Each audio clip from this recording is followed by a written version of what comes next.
All right, everybody, I'm Lindsay Labonte, and you're listening to Real People Real Estate, where we sit down with people right here in Western Massachusetts who are doing awesome things in real estate. Anybody from investors to developers to maybe even economists or politicians who know a lot about the market. We want to expose the opportunities here and also the challenges that people face, and we hope that you will be motivated to plant your roots right here in Western Massachusetts as well. So Brian Megliola with Coldwell Community Realtors and many other others. Yep, companies, other outfits, other things going on. Yeah. We'll get into that. But as a quick bio, so you got into real estate originally what year? 2009. I started working at a real estate company in Worcester, actually. Oh, wow. Ironically, a Coldwell banker. Okay. Corporate-owned one. 2009. So you were like, what, maybe 15 at that point? Yeah, exactly. No, I'm trying to remember. Let's see. So 2009. You don't really have to tell us how old you are. I was just saying, it was probably about 4 or 5 years out of college. Okay. I was working at a driving school, teaching advanced driving school, and wow. the family business was real estate, and Yeah. I wanted to sort of get my toes wet with real estate, Yeah. and I was in Worcester, had a great opportunity to join the branch in Worcester, and I really felt, I knew sort of my roots were going to Yep. bring me back to Western Mass. Yep. My mother had started the company in 1985. And the internet was just starting to get kind of big, Yeah. so she was very nervous about what the next steps looked like. Yeah. And so I knew there was sort of a desire for her to have me come back. Yeah. And so I got my feet wet in Worcester. I wanted to make sure for my own confidence that I had experience in real estate and Yeah. was working at somewhere else, and it wasn't just come home to the Sure. family business and Yeah. take it over. I wanted to Figure know out what if I you was really doing. liked it. Yeah. Yeah. I wanted Yeah. to make sure I liked it, but I also want to be grounded and have my own sort of base of how Yeah. I looked at real estate and Yeah. what my vision of it was. To bring into it. That was 2009, you said? Yeah, yep, 2009, So 2010. fast forward to today, Yeah. where you have not only joined this family business, but taken it over and morphed it into something completely different. I mean, don't get me wrong, your mom, of course, is amazing, did an awesome job, but like this is a whole new level. So Yeah. tell me about all the other entities that you've brought in. It started, I'd say about 6 years ago. We were actually at a Coldwell Banker convention in Texas. And there was a gentleman on stage who worked for a local shelter. And he hopped up there and was talking about how important home is. Yeah. And that's where I really started to, I'm getting goosebumps. That's where I really started to see the value of home ownership. Yeah. He was talking about the strength of communities. When you have high home ownership, you have people who are involved in the community, you have tax, you have generational wealth, and all of those things then keep streaming out, right? Like generational wealth results in higher education. Right. So home ownership is so important. It's the core of Yeah. a community. Yeah. 2021, we changed our name to Community Realtors. Yeah. Community really was the center of what we were doing. Yeah. So this gentleman was on the stage and he said, "I want you to think of the worst moment of your life, the hardest moment. Now think about who that person was, who was next to you, who helped you get through that." Yeah. And that was sort of like our moment. Pam, our marketing director at the time, and Rick Davitt, Yeah. a longtime Western Mass realtor. Yeah. We both sort of looked at each other and we were like, we wanna be that person to help people in the community Yeah. get to home ownership. Yeah. So we set out on a 5-year plan to really build out a bunch of different companies that could help support a nonprofit. Yeah. And we started with property management. I knew Rich Matowitz for a long time, who owned Hampshire Property Management Okay. Group. Yep. Started knocking on his door and said, "I want to get into property management." Yep. He said, "Good luck." Okay. 3 years later down the road, we partnered with Hampshire That's Property awesome. Management Group, and we took over that company. We saw a need for maintenance, though, when it came to property management. The downside to having maintenance for a property management company is you don't know when you're going to get phone calls. Right. So we looked into the renovation industry, the home flipping Yep. side. Some people call Yep. it home. I call it investing because we're investing in Sure. the properties, community, people. Restoring, bringing Restoring. the inventory back to the market. Bringing it Yep. back. So we looked into different franchises and opportunities in that market, and we found Homevestors, which I thought was a phenomenal one. They really had a great backbone to truly wanting to help people out of ugly situations. Death in the family, foreclosures, all these bad things. They really wanted to be able to help get people out of that thing. So I thought they were a phenomenal group. So we purchased a franchise of Homevestors. So we sort of had that property management one. We had the maintenance company, which we've evolved now into a full company with about 8 to 10 people. Wow. Called Home Managed. And the home investment side, the home investor side, gave us the ability to have projects that our maintenance guys could go work on. Right. So Gave them steady we created work. 8 to 10 jobs where we can keep them busy 40 hours a week, and without that, the not knowing when the next call is going to come. Right. It also gave us better, high quality people. Right. So that was sort of this evolution, and again, our end result was, after being at this event in Texas, was to try to get a nonprofit. Originally we just thought, we want to help people buy houses. That's the cure. Right. But looking into it now, we have so many great nonprofits in our area. Valley CDC, what Alexis is doing there is amazing. Right. So we didn't want to also, we found a niche in there where we can help people get into homes who wouldn't normally get into homes. So it's not always just a financial thing. Right. You've got a lot of first-time home buyers. You work with first-time home buyers all the time. Some of them go into a basement. They don't know what a furnace is, how to take care of this, the expense of mowing, plowing, all these new things that are barriers to home ownership. So you have the real estate business, you have the property management business, you have the home maintenance business, you have home investors for restoring properties, and then you've created this amazing Leo's Home nonprofit organization. Yeah, Leo's Home, we found a niche in our market that wasn't being covered, where it was helping people with the maintenance side of houses. This is a great thing that we've been able to do. We've helped a couple clients already who, income-wise, couldn't make some major improvements to their homes. Knob and tube was the first one that we did. So they already own their homes. They already and then own their you're home. able to go in and help. I'll talk about Wendy for a second. Wendy was our first client of Leo's Home. I actually got the phone call from her through our investment line. She actually called in saying she needed to sell her house for cash because she just didn't feel like she could maintain the home. She's 82 on a fixed income. So it was a challenge for her. And this is where all the companies sort of came in together and it worked really well. So it came in on the home investor side. Did not see that was the right thing to do. She really every time we walked around the house, she'd show me, I love this about the house. I love this. I don't want to sell the house, but I can't. So we were able to take Leo's Home, go through, find grants, find some money available. We did about $25,000 worth of work to her house. It cost her $2,000 or $3,000, and we got her onto a 0% interest loan. She's been in the house for 2 years now. And she's starting to realize, I'm not using the upstairs. And she has a house now that she wants to be able to turn over to a new family up in Greenfield. And we're going to be able to help her on the real estate side to sell that. She wants to utilize the nonprofit, try to find someone who needs an affordable house.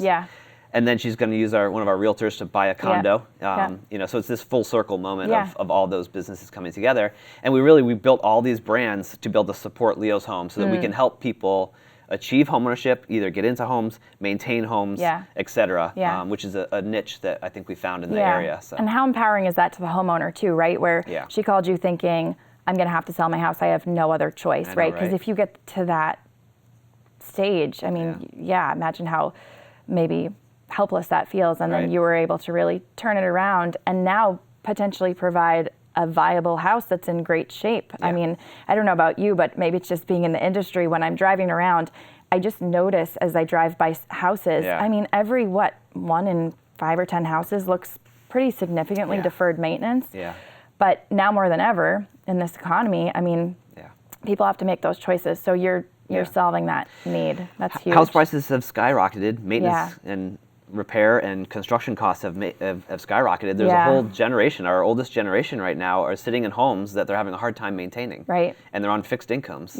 So there's this huge niche, and that's really important for us. And again, our agents at Coldwell Banker have been able to take these extra products that we have to provide value to their clients. We had a closing in Turner's Falls the other day. Same thing, knob and tube issue. It was going to make it a challenge to close. They qualified to be able to have some of this assistance, and we were able to do the knob and tube.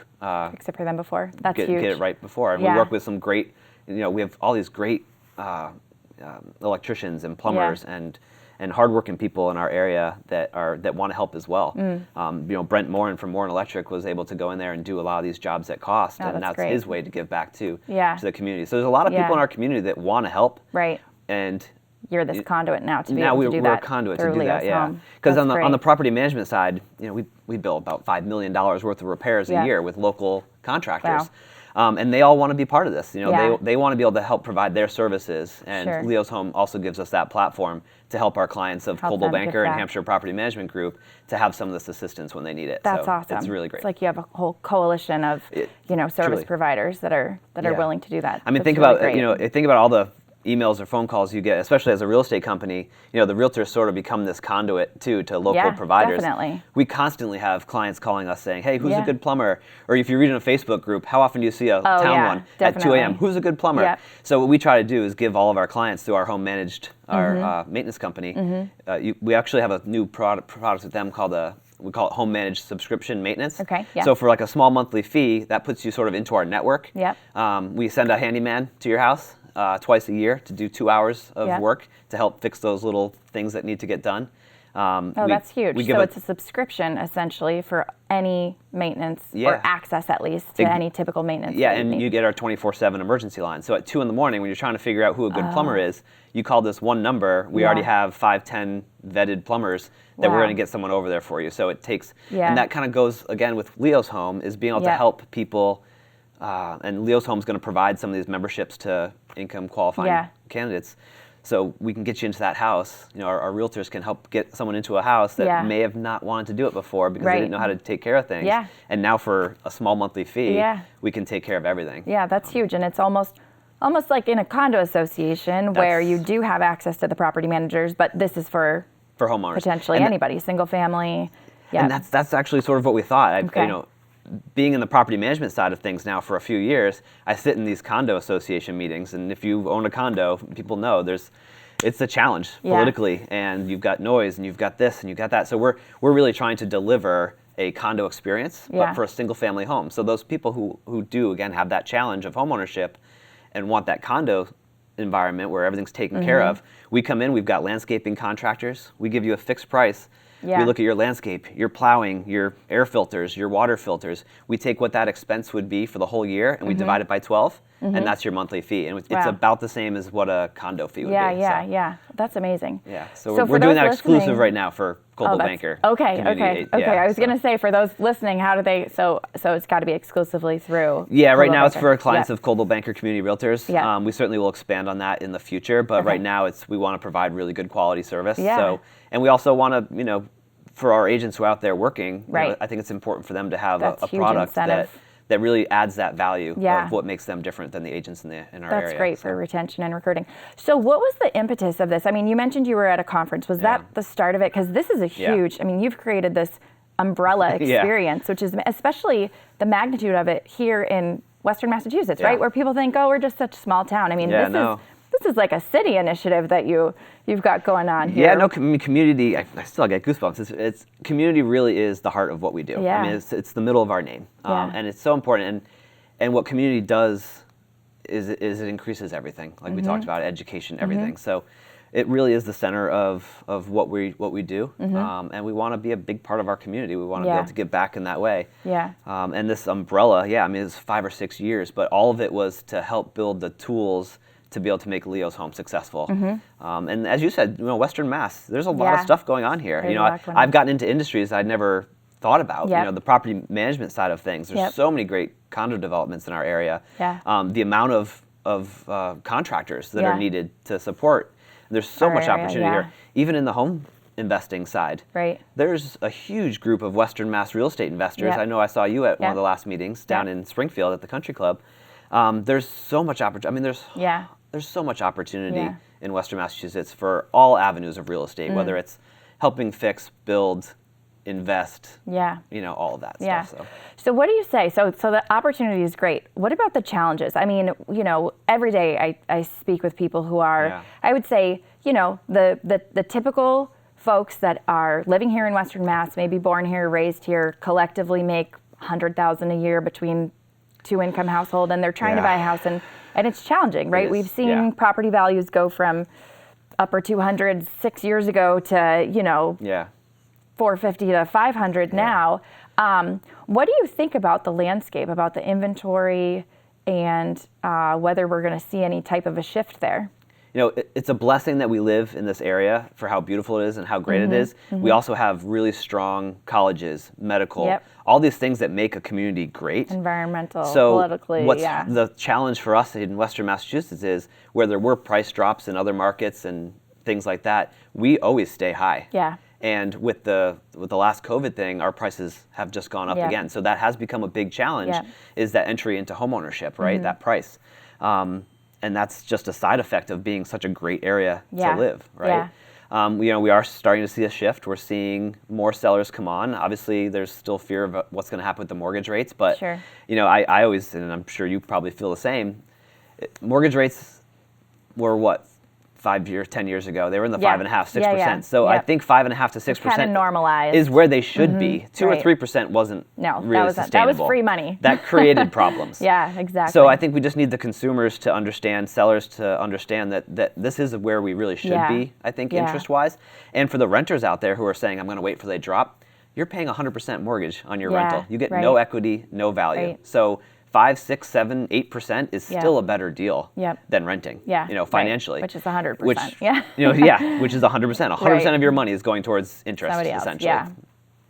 Homes, they are more expensive in our area, but that's equity. That's money that we're putting back into that, and they're only going to keep going up because we live in such a beautiful area where we never see the downside of real estate because it's such a desirable area. Even in the housing crash, we didn't see that. The huge fluctuations that other parts did. We've got so many great jobs and stuff in our area, and all the education in our area.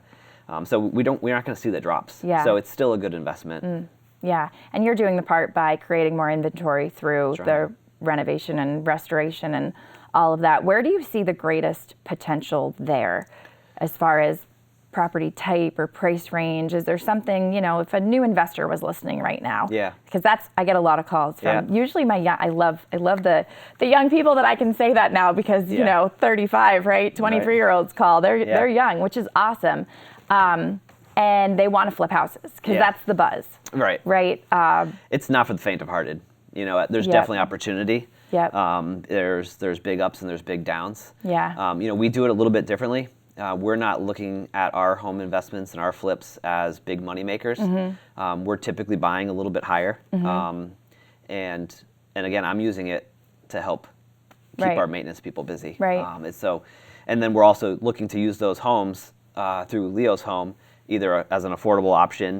We work again with a lot of the local nonprofits, and we'll send a house out to the local nonprofits before we even put it to the market, and say, hey, we've got this house that could be a good income qualifying because we're willing to sell it for a little bit less. For me, it's a break even to bring value to the other things that we do. But there's absolutely things. If I'm an investor and I'm a developer, right now we need first-time home buyer houses. Yeah, definitely. During COVID, and I'm sure all the other realtors would see this as well. During COVID, we had a lot of people in homes. They were trapped in their homes. They said they wanted to get to a bigger home. We saw interest rates go up. We saw building materials go up. So that transition from a first-time home buyer home to that next, the family home where they need a few more bedrooms, we weren't able to make those because that leap was so much more expensive. So we saw a lot of people with those first-time homebuyer houses starting to do additions, which again drove up cost of materials. Everywhere you drove around during COVID and just after COVID, people you saw additions. All sorts of work on their house. So our inventory of first-time homebuyer houses has completely vanished. Really, a lot of those homes have been turned into medium homes. So we really need those. And at the cost of building right now, I mean, it's $300, $400, $500, $600 a square foot to get into an entry-level home. So if we've got investors and developers out there, that's what we need. We need first-time home buyer houses right now, big time. Have you ever thought of developing houses at all? We're trying, but we also, again, one of the challenges of our area is we do have a lot of small towns with small government, really strict zoning, or they're with some very strict zoning, and not that vision to change it. We've seen some great stuff from the state. They've pushed through the ADUs and trying to add auxiliary dwellings on properties. I have an apartment above my garage. That's a huge part for me to be able to put my family in the home that we're in right now, which again, still small, 3-bedroom ranch. But it gave me that income to be able to have that home. Sustain it. That's huge. So, the infill. I know, and it's tricky because people understand that there's a need for housing, but then there's also that not in my backyard kind of mentality too that I think happens. And it's that balance, because as you started out saying, housing is so interconnected with everything else in the community and how people do and how the community thrives or doesn't. And so I think there's a little bit of that crossroads happening now here, which is how do we have enough housing inventory that's viable and sustainable. And what I love what you've done with your whole, I keep calling it an umbrella, sorry if that's not the, no, it works. But you're really in each of those different avenues. So buying and selling, maintenance, property management, and then the nonprofit too. That's huge. And I think it's really helpful for us to be in all of those, because we get a feel of all the stuff that's going on. We can make better decisions. We can make better decisions on our real estate side of things for our company, and our agents can make better decisions and have more value to clients, because we can service them in a couple different areas. You know, all of our clients, you know, again, the maintenance side of things is, again, almost a break even to bring that value. So our flipping and our maintenance and all of that is really just to bring value and to make homeownership easier and more affordable and attainable. How's the rental market doing? It's starting to slow a little bit. I just ran some reports actually yesterday in Northampton, and we're seeing like 2-bedroom, 1-bath, which is the most common apartment. Actually starting to drop down a little bit, back into like the 17, 18, 1900 range. But the big thing with rentals right now is the change with the law on the expense, which I think is phenomenal. This has been something I've pushed for years. Is that, you know, when a tenant shouldn't have to pay a fee to the landlord because the landlord hired someone to advertise and that push was a their big market. change. Made no sense to me. I think now we're in a position where we can now shift that more towards a real estate transaction, which goes well. You have a listing agent or someone who's representing the landlord, and then you have, if a tenant wants to hire someone to help them go through the apartment process, now they can do that and they can have that control. So no more first month's, last month's security and a real estate fee. I mean, so the landlord has to pay for that now. Now a landlord has to pay. That's a big shift. Yeah, huge shift, and something I think was needed. I think it's unreasonable to ask a tenant to pay 4 months essentially.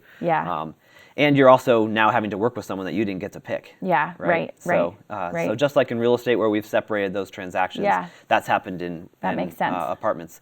So it's all over the place right now, though. We don't really know what the long-term look of that will be. You know, we represent about 1,600 doors between condos and rentals in the area. And we've got some landlords who totally think it's the right thing to do. They're hiring one of our agents to be a leasing agent to advertise and market that property.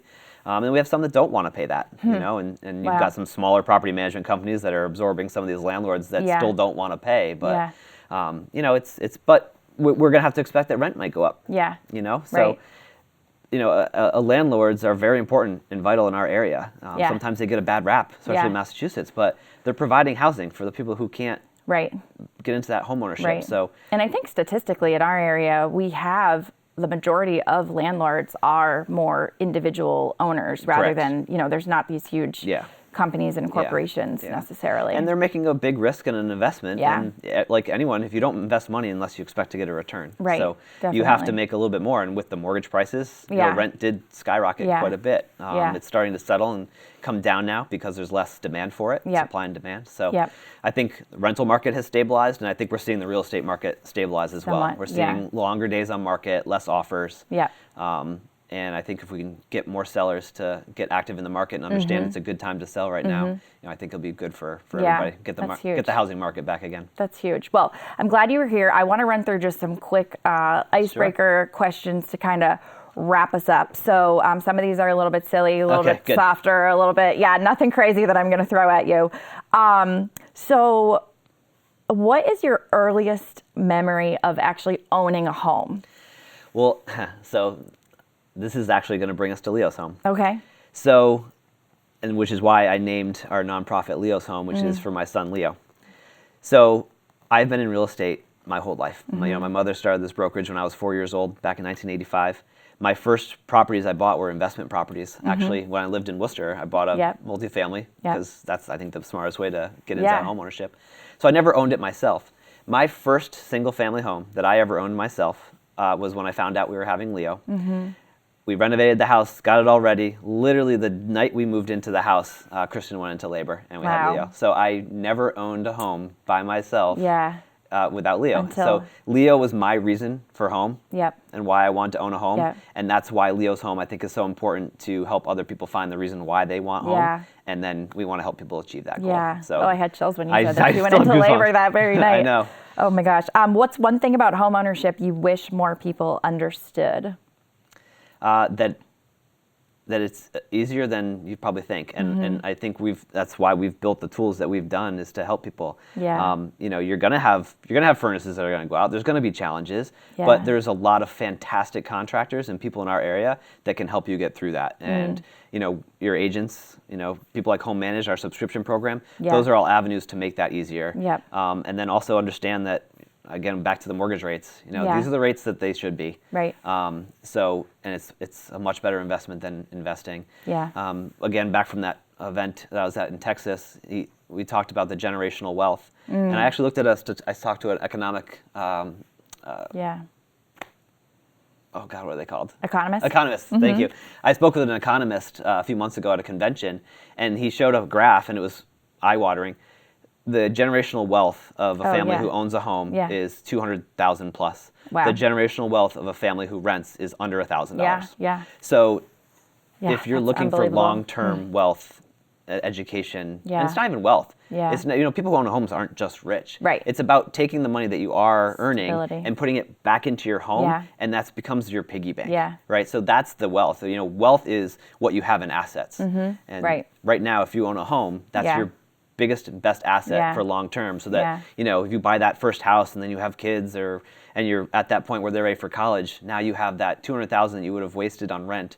Now you have that available to you to help with education, so it furthers education. So Stressing me out about paying for college I already. know, my Leo's 4. I've already started saving. Isn't it unbelievable? Yeah, but you're completely right. So speaking of how homes are so special, what is your favorite room in a house? Do you have one? That's tough for me. Like, Or I when you love show like properties? my kind of like thing I love to do just to relax is cook. Okay. Which most people don't see that in me, Yeah. but I truly love to cook. I grew up an Italian Oh, that's grandmother awesome. who made spaghetti sauce by scratch, and that's really important to me. And Leo Yeah. has really taken a love to cooking. Yeah. Literally right before we came here, he's homesick. We baked a cake before we came here because he watched Is It Yeah. Cake on Netflix, so Yeah. he wanted to make a cake. So That's so I cute. think the kitchen's probably my favorite room because in my house I put a big island in it. That was one thing I wanted, and we all sit around there. And That's awesome. most of the time when I have people at my house, it's to cook and to eat, Socialize, and be to together. be together, and for family. That so community. kitchen is definitely my favorite room in the house. That's awesome. So this extreme vision you had, and it's happening, right? I mean, this is not a vision; it's here. You're doing it, and we connected various times over the last 5 or 10 years, right? And it's just been so cool to see that happening. What do you think is the number one thing that kept you focused on actually bringing that vision into reality? Leo's home, 100%. Yeah. This idea that we want to be someone in the community to help people achieve homeownership. Yeah. Again, I will forever be thankful for that Coldwell Banker Convention in Texas when he talked That's about the awesome. importance of community. So, Yeah. Everything we've done has been for that. You really took that and ran with it. We totally did. I mean, we had these huge visions. I still remember Yeah. sitting around with Pam and Rick, and our long-term vision is to have concerts at the fairgrounds and raise money. And at that time, it was mostly focused on trying to achieve a lot of income to be able to help people buy houses. Yeah. But I don't think that's the best direction for us right now. Our goal is to help people maintain Be there. ownership. Yeah. That's just as important. Oh, it is. Yeah. With the home flipping side of things, I get phone calls all the time, and I show up at a house, and it's a 80-year-old man who just lost his wife. Yeah. And he's literally, I went to one house, there was 45 cans of beans lit on the counter because Oh that's my all he knew gosh. to do. Yeah. He didn't know how to cook. His that's wife so took care of terrible. him. So we're at this generational thing right now, which is so different than our generation, where you really needed that. Yeah. The husband wife, Right. that was such an integral part to survival Yeah. for a lot of these elderly people. Yeah. So I go through these houses and I see them falling around people. Yeah. So that's bad, for a lot of reasons. We want to be able to get in there, help them get a fair price for that house, help them get to that next chapter. Right. Or we want to maybe not buy it, like in the Wendy's case. Right. We'll go in maybe and say, let us help you maintain this house. Yeah, right. And that's what we did for Wendy. We brought the value of that And property then up she for could Wendy. decide when she was ready. Now she's got a bigger That's nest huge. egg to go to that next property, and we've got Yeah. a home that's in better shape. Yeah. So you talked about driving around and seeing some of the houses that are in rough shape. Right. We want to try to fix that. We want Right. to keep those houses in good shape, keep the inventory higher, because that's Yeah. all we need. We just need inventory. Yeah, definitely. To drop down pricing. Yeah, So the more we can 100%. do to Supply and demand. yeah, the more we Yeah. can do to help improve the inventory is a good long-term solution.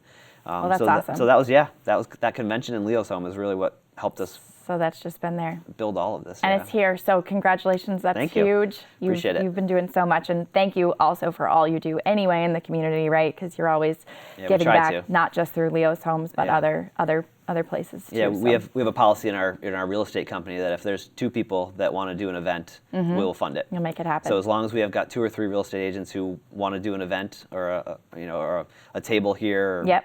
whatever it is, You'll be there. We'll be there to support them because we Good to want to know. give back. Next committee I'm on, I'm going to make sure I get at least 2 of your agents to want to do it, and then we'll go to you. And you're good to go. Absolutely. So last question, perfect segue. Yeah. Any community event, organization, small business, anything you want to shout out today? Ooh, as like just a thank you, or Yeah, or anything. well, I'm more in electric. I mean, he's the most recent one. Awesome. He started at a family business, and he went off, started his own company That's 4 or great. 5 years ago. Now they've got 3 trucks working in South Deerfield. One of the Wow. nicest guys I've ever met in my life. Awesome. And he's always the first one to jump and say, "How can I help?" Yeah. And he does phenomenal work. Oh, that's great. So that would be if More I had in to give a electric. plug, We'll that have to would be tag it. him. More in Awesome. electric. Well, thank Absolutely. you so much for being here and chatting with us today. Of course, I always a appreciate pleasure. it. Thanks everybody for tuning in today to Real People Real Estate, where we chat with real people right here in Western Massachusetts who are doing awesome things in the community. And if you are inspired and want to be a guest on this show, be sure to message me. I'd love to have you on. We'll see you in a couple weeks.